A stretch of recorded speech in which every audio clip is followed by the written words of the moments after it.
Olá pessoal, tudo bem? Hoje nós vamos começar a aula das semanas 3 e 4 do PET volume 2 do segundo ano, ok? Nós vamos continuar falando de ótica geométrica, né? Na aula passada a gente falou sobre espelhos, espelhos planos e espelhos esféricos. Hoje nós vamos falar sobre lentes, tá bom? O que é, para começar aqui, está falando sobre o olho humano, né? Como que funciona o olho humano? No olho humano a gente tem aqui a córnea, a pupila. Né? A pupila é o que? É o orifício da córnea. A córnea é esse. Não, o orifício da córnea não. O orifício da íris, né? A gente tem aqui a córnea, que é aquela primeira camada. Eu vou colocar aqui outra imagem que tá para a gente ver melhor, ó. A gente tem a pálpebra, que é essa parte que abre e fecha do olho. Quando a gente pisca e tal, a gente abre e fecha a pálpebra. A gente tem a íris, que é a parte colorida do olho. A gente tem a córnea, que é essa camada gelatinosa que fica na frente da íris, né? Essa parte transparente aqui, uma películazinha transparente. A gente tem a íris, que é essa parte colorida. A gente tem a pupila, que é a bolinha preta que fica lá dentro do olho. Ela nada mais é do que um orifício da íris, né? Um buraquinho dentro da íris. A gente tem o cristalino, que é uma parte transparente também, que está atrás da íris, né? Tem o cristalino. E lá dentro aqui a parte branca do olho se chama esclerótica, né? Parte branca. E lá a gente tem esse corpo ciliar, que é o que? É o músculo que faz a íris, que faz a pupila dilatar, né? Ela crescer e diminuir. E lá dentro do olho a gente tem o morfítrio, que é um líquido que fica lá dentro do olho. No fundo do olho a gente tem a retina, que é onde tá as células que captam a luz, né? E tem o nervo óptico, tá? Que é o que leva a informação para o cérebro e faz a gente enxergar. Aqui, ó.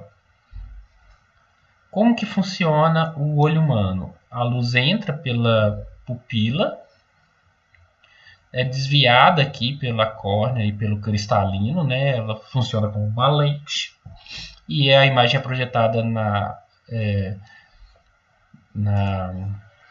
retina, né? A imagem é projetada na retina e dali a informação é levada pelo nervo óptico até o cérebro. Mas como que forma uma imagem aqui? Isso aí a gente vai ter que estudar as lentes esféricas para a gente saber disso. Então a aula de hoje é sobre lentes esféricas, como que elas funcionam. A gente viu, numa das aulas passadas, a gente viu falando sobre refração. Né? Vocês lembram lá numa aula passada aí que a gente falou sobre refração. O que é a refração? É quando a luz ela muda de um meio para o outro, ela se desvia. Ela muda o ângulo dela, né? E aí a gente tem lentes que utilizam isso. A luz vem do ar, bate na lente, penetra na lente, aí ela sofre um desvio. Quando ela vai sair da lente para o ar de novo, ela sofre outro desvio. Então, ela sofre dois desvios. A gente usando esses desvios, a gente pode colocar uma curvatura na lente para que esse desvio seja aquele ideal para a formação da imagem. A gente tem esses vários tipos de lente: biconvexa, plano-convexa, côncavo-convexa, bicôncava, plano-côncava e convexo-côncava. Tá certo?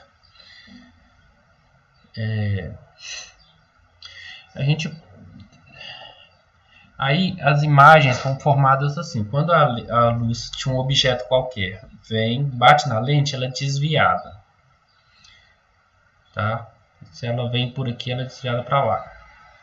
E a luz, assim como os espelhos, elas têm um ponto focal, né? Se a luz vem paralela ao eixo focal, ela vai ser desviada para o foco. Se ela vem passando pelo foco, ela vai ser desviada paralela ao eixo focal. traçando os raios notáveis, a gente consegue achar onde que a imagem vai ser formada, de que tamanho, etc. Tá? Então, vamos fazer umas simulações aqui. Ó, simulações, ó. Eu tenho aqui uma lente biconvexa. Olha só, se eu mover aqui o objeto, eu consigo, ó, se eu aproximar o objeto da lente, a imagem vai ficando maior e mais afastada. Se eu afastar o objeto da lente, o objeto vai ficando menor e mais próximo. Por que isso? Por causa da curva, do desvio da luz, né? Olha só. Se eu colocar o objeto em cima do ponto focal, esse x aqui representa o ponto focal. Se eu colocar o objeto aqui, ó, na distância do ponto focal, o que vai acontecer? Os raios de saída, eles vão ficar todos paralelos, então não vai ter formação de imagem. E se eu colocar o objeto? Se eu colocar o objeto aqui, ó, para mais próximo com o ponto focal, eu não vou formar imagens, os raios nunca vão se cruzar, eles vão só se afastar. Né? Então não vou formar imagem real, eu vou formar uma imagem virtual aqui atrás. Olha só. E para cá vai formar uma imagem real. Olha só, legal. Outra coisa que a gente pode reparar é o seguinte, olha. Aqui eu estou formando uma imagem. Quanto mais afastado fica a imagem, olha só. Melhor, vamos colocar aqui, ó, para mostrar o segundo ponto. Olha só, eu coloquei, tem a luz saindo da ponta do lápis e de trás do lápis, da parte de baixo do lápis. A luz que forma daqui, ela vem, bate na lente, é desviada e vem aqui para baixo. A luz que vem daqui é desviada e vem aqui para cima. Por isso que a imagem real é sempre invertida. Se eu aproximar, aí eu vou estar formando uma imagem real. Veja que a continuação dos raios que sai daqui de cima vai bater aqui em cima. A continuação dos raios que veio daqui de baixo vai bater aqui embaixo também. Então, por isso que a imagem é virtual. Por isso que a imagem virtual é direta e a imagem real ela é invertida. Tá? Outra coisa que a gente pode ver também é quando a gente coloca aqui, ó, vários raios de luz saindo do objeto. Olha só, eu tenho aqui a formação de uma imagem. Se eu diminuir o diâmetro da lente, o que vai acontecer? Eu vou ter que ela vai estar pegando menos raios de luz e a imagem formada vai ficando mais pálida, mais escura.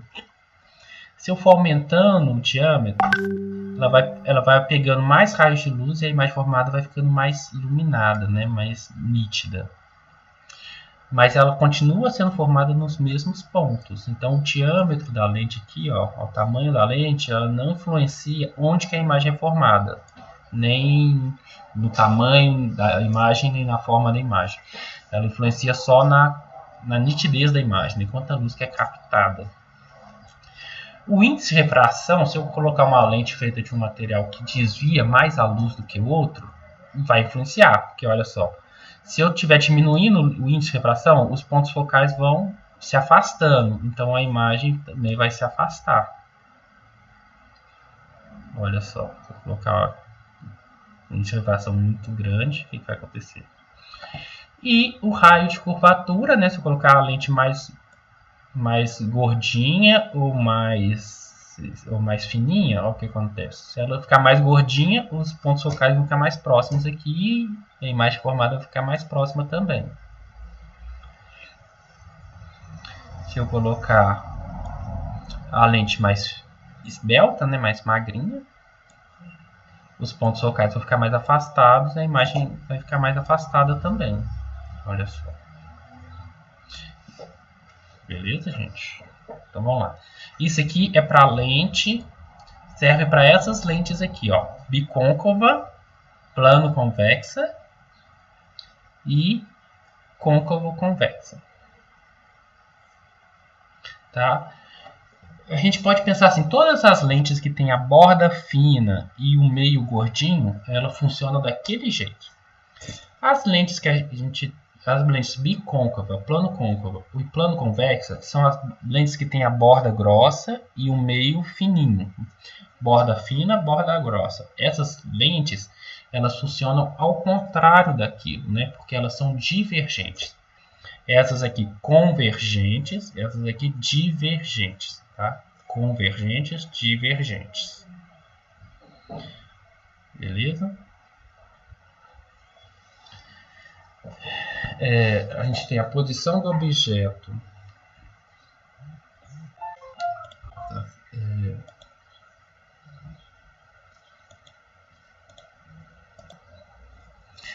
Então vamos lá, gente. Vamos só simular aqui, então, falar sobre a posição do objeto. O que acontece aqui, ó? Imagem da lente convergente.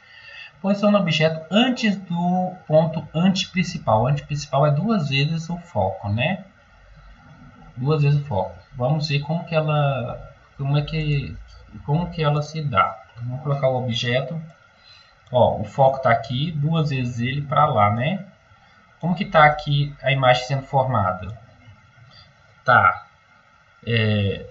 tá depois do foco, né? Um pouco depois do foco, antes do antiprincipal. Tá invertida e é real, né? Então, é real. Aqui, ó. Então a imagem ela é real porque tá no encontro dos raios. Ela é invertida, aqui está de cabeça para baixo, né? É menor que o objeto e é menor que o objeto. Exemplos disso é a máquina fotográfica e o olho humano. O que acontece se a gente colocar o objeto sobre o ponto antiprincipal, 2 vezes o foco? Vamos lá, vamos tentar achar aqui, ó. Colocar uma régua aqui, tá? O foco está numa distância de 50 centímetros. Então, vamos colocar o objeto numa distância de 100 centímetros, tá? 2 vezes o foco. É o ponto antiprincipal. E o que aconteceu aqui? A imagem continua sendo invertida, continua sendo menor que o objeto, não, quase do mesmo tamanho, né? E é real. Está escrito aqui que ela é real, invertida e igual ao objeto, né? Do mesmo tamanho que o objeto. Aqui deu um pouquinho menor, por quê? Porque provavelmente a gente não achou o ponto antiprincipal exato, né? Mas a gente tem que achar a posição exata ali. Mas ela tá, se a gente colocar no lugar exato, vai dar isso aqui. Real invertida igual ao objeto. Aqui, ó, antiprincipal, antiprincipal. Os dois no antiprincipal. Se a gente colocar o objeto entre o ponto antiprincipal e o foco, aqui, ó, o antiprincipal está aqui, o foco está aqui, a gente coloca o objeto entre os dois. O que vai acontecer? A imagem vai ficar invertida, só que vai ficar maior que o objeto. Né? Vamos colocar aqui só esses raios marginais, só para ficar mais fácil de ver. A imagem vai ficar invertida, só que vai ficar maior que o objeto, né? E vai ficar mais afastada, né? Então vai ficar real, e isso real também, invertida, maior que o objeto. Real por quê? Porque está no encontro dos raios. Né? Se fosse no encontro dos prolongamentos, seria virtual, mas está no encontro dos raios, então é real. Um exemplo disso são os projetores. Aqui, ó, forma a imagem. Essa aqui é máquina de fotocópia, né? Máquina de xerox. E aqui é projetores. Formas são usados assim, né? Data show, tal, essas coisas. Agora, posição do objeto sobre o foco da lente. Deixa eu colocar o objeto no foco aqui. O que vai acontecer? A gente vai ter aqui os raios luminosos, olha só, eles vão sair todos paralelos. Vamos colocar aqui para baixo, aqui, mais para ver, olha.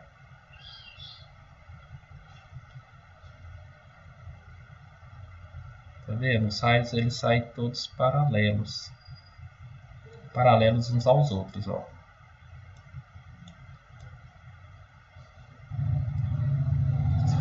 Em cima do foco certinho, eles vão sair paralelos. Eles saindo paralelos, não há formação de imagem, né? A gente fala que é imagem própria. Por quê? Esses raios vão se cruzar onde? Não se cruzam, né? Se cruzam lá no infinito, né? Então não se cruzam. Então não tem formação de imagem. E a posição do objeto entre o foco e o centro da lente. Aqui, ó. Para cá do foco. O que vai acontecer? Se eu colocar o objeto mais para cá, olha só, a imagem formada vai ficar lá atrás. Os raios estão saindo para cá, eles estão divergindo, né? Estão se afastando. Então a imagem vai ser formada no prolongamento dos raios. Quando é prolongamento, a imagem ela é virtual, né? Então tem que a posição do objeto que a imagem vai ser virtual, vai ser direta. Aqui, ó, não está de cabeça para baixo, está de cabeça para cima, não está igual ao objeto. E é maior que o objeto, né? Tá vendo aqui que está grandona. E um exemplo disso são as lupas, né? As lupas a gente usa para fazer isso, né?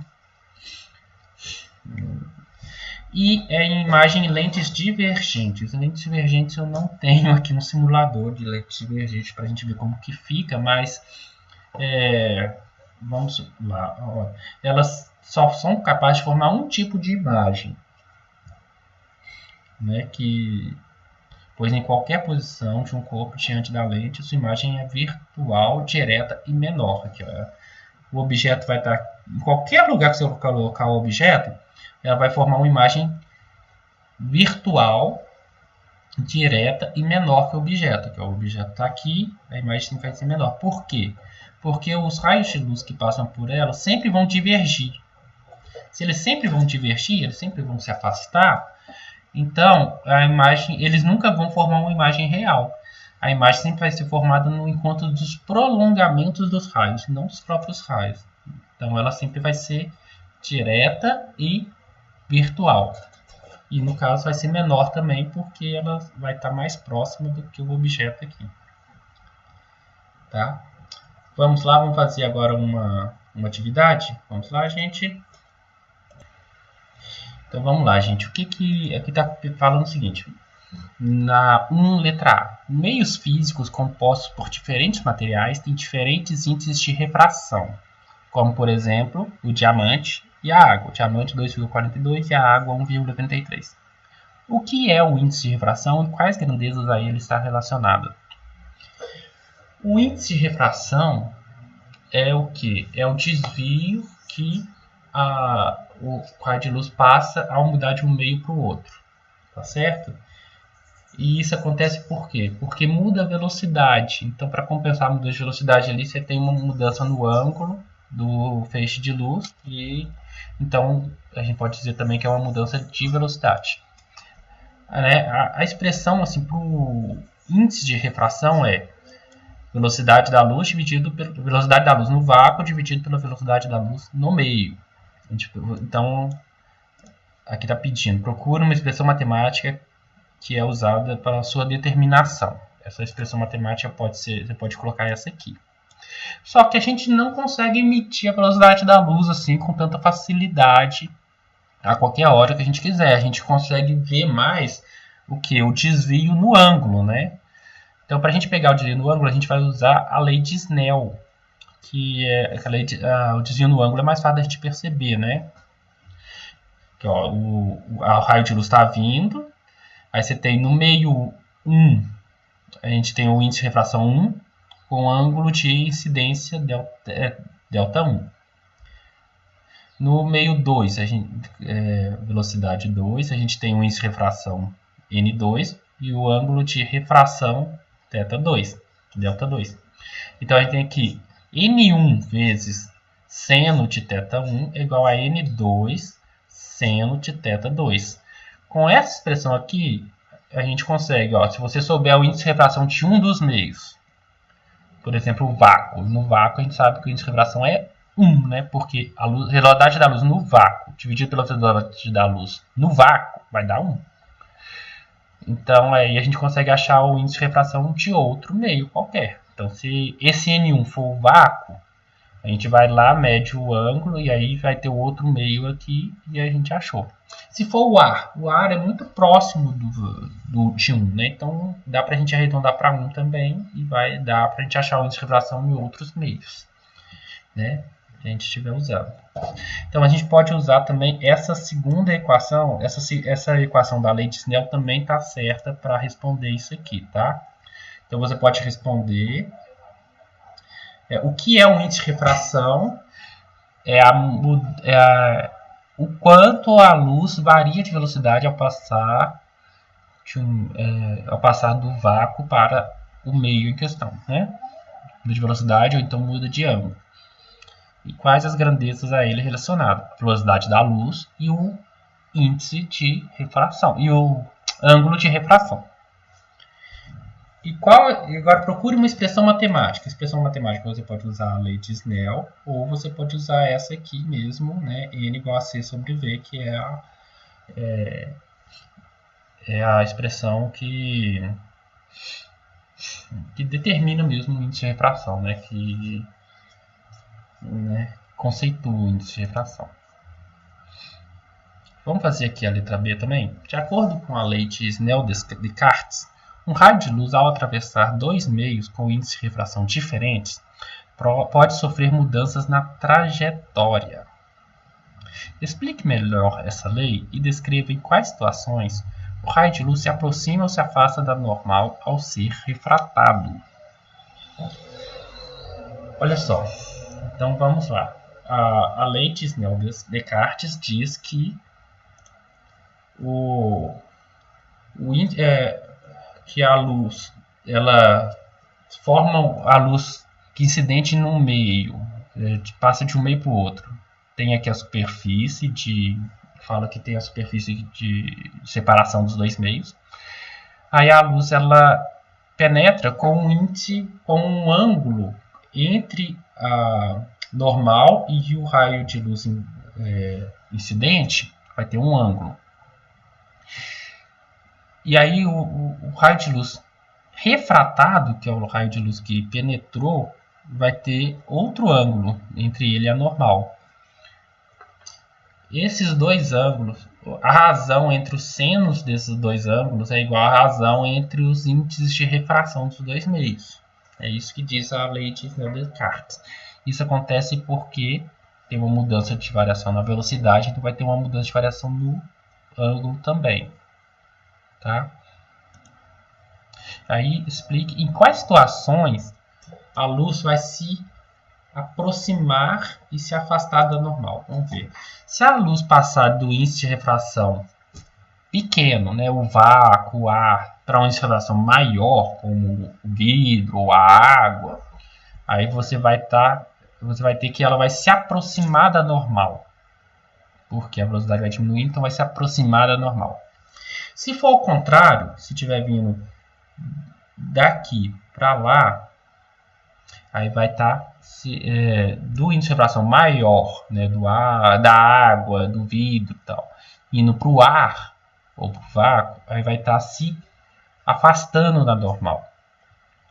Aqui, ó, a gente pode ver aqui na letra A, por exemplo, o diamante é 2,42 e a água 1,33. Se eu tiver um diamante dentro da água, por exemplo, aí se o raio de luz estiver indo da água para o diamante, está indo do menor para o maior, da água para o diamante do menor para o maior. Então ele vai estar se aproximando da normal.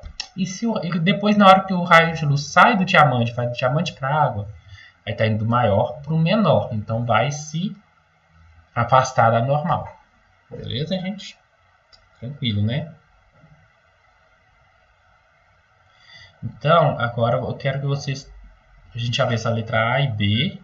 Então eu vou pedir para vocês fazerem a C AD, AC, AD, E, F e G, beleza? Vamos fazer aqui a E também, ó. Vou fazer a E porque a E é de lente, a gente estudou lentes nessa unidade, então vamos fazer. Um sistema de lentes produz a imagem real de um objeto conforme a figura ao lado. Olha só, eu tenho aqui um objeto, ele tem 4 centímetros de altura. Entre o objeto e a imagem do objeto vai ter 1 centímetro e ela vai estar invertida. O objeto está aqui, a imagem vai estar aqui. E aqui no meio entre os dois tem uma lente. Não sei onde exatamente está a lente, não sei qual tipo de lente que é. Calcule a distância focal e localize a posição de uma lente que produz o mesmo efeito. Então vamos lá, gente. Aqui, ó. Então vamos lá, gente. Ó, eu tenho aqui o objeto de 4 centímetros, a imagem de 1 centímetro, a distância entre eles é 100 centímetros. Aqui, ó. Se a gente pegar o aumento linear, o que acontece? A razão entre o tamanho da imagem e o tamanho do objeto vai ser menos a distância da posição, vai ser igual a menos a razão entre as posições, né, da imagem e do objeto. A imagem ela é invertida, né, então isso aqui dá um valor negativo, né? A gente viu isso aí está lá na aula sobre refação, né? Depois pode dar uma olhada nisso aí, sobre lentes. Aqui vocês podem pesquisar isso aí também, lá no livro didático tem essa matéria, tá bom? Então a gente tem aqui, qual que é? Tamanho, né? Aqui é 1 e aqui é 4, então dá 1/4. Então a gente sabe que a posição da imagem é igual a 4 vezes a posição do objeto. Então a lente tem que estar por aqui, ó. Essa distância da imagem até a lente é igual a 4 vezes. Não, essa distância do objeto até a lente é igual a 4 vezes a distância da imagem até a lente. Então a lente está mais ou menos por aqui. Aqui, ó. Aí analisando a figura a gente tem que o P mais o P' vai dar 100 centímetros. Então 4 P' mais P' é igual a 100 centímetros. Então 5 P' é igual a 100, P' é igual a 20 centímetros. Então eu tenho que da imagem até a lente tem 20 centímetros. E da lente até o objeto tem 80. Então tá aqui mesmo, ó, 20 para cá e 80 para cá. Descobrir aonde que está a imagem. A lente está aqui. E aí, pela equação de Gauss, a gente tem que, né, 1 sobre o foco. Isso aqui tem a equação de Gauss, você pode ver lá no livro didático, tá? Pode pesquisar aí também na internet. 1 sobre o foco é igual a 1 sobre P mais 1 sobre P', né? Então vai dar 1 sobre F igual a 1 sobre 80 sobre 1 sobre 20. Fazendo essa continha aqui, eu tenho que a distância focal é igual a 16. Então, a distância focal é 16 centímetros e a posição da lente é 80 centímetros aqui, né? 80 centímetros do objeto. Beleza, gente? Então, eu quero que vocês façam para mim, né, todas aqui, né, até a letra G, mas essas que a gente já fez, vocês podem usar a minha explicação sem problema. A B e a E, vocês podem usar a minha explicação. Eu quero que vocês façam a C, a D, F e G e me mandem por e-mail, tá? Podem pesquisar em outros locais, não tem problema. O seu livro didático tem essa matéria. Podem pesquisar na internet. E a gente se vê na próxima aula, que já vai ser quando o Estado liberar o módulo, o volume 3 do PET, tá bom? Então, gente, até a próxima aula e tudo de bom.